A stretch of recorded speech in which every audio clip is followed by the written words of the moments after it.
Hi, my name is Jordan Thompson. My student number is 100453703, and today I'll be talking about Clash of Clans. So, the core HUD elements of Clash of Clans are the player's gold, the player's elixir. These two are the main resources in the game, which the player uses to purchase upgrades, buy buildings, buy units, etc. Gems, which are the cash shop currency.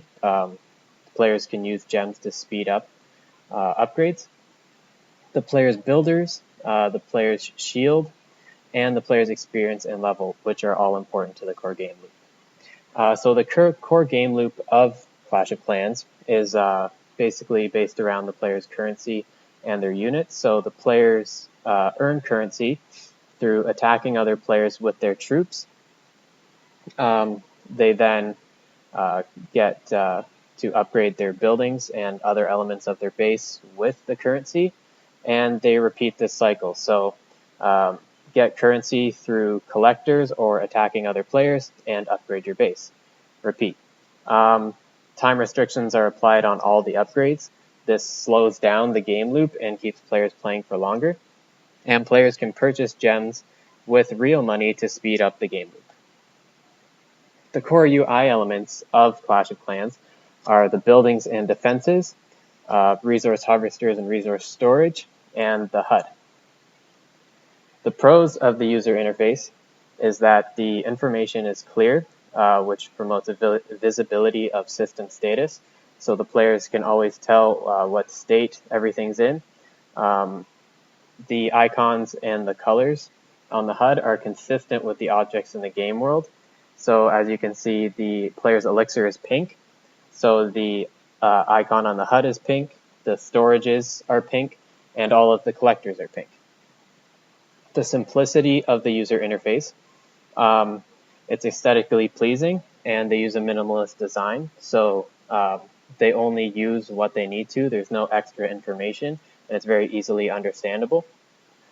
The spatial elements of the user interface allow the player to see what they can and can't do. So as you can see, there's an icon that says train above that building, which allows the player to know that they have more room to train troops. The game promotes an easy reversal of actions, so the players can cancel any upgrades that are currently going or reorganize their base easily. And there's good documentation. So when you click on a building, an info button will appear, and the player can click that to learn more about the structure.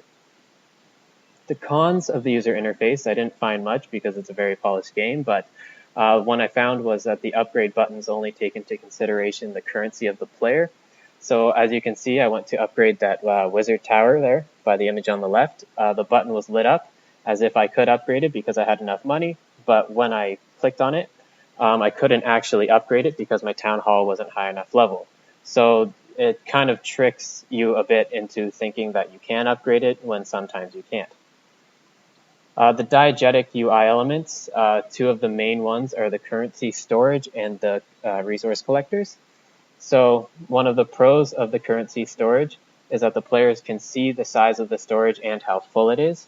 However, one of the cons is that they cannot tell exactly how much of each resource is in the storage by just looking at it.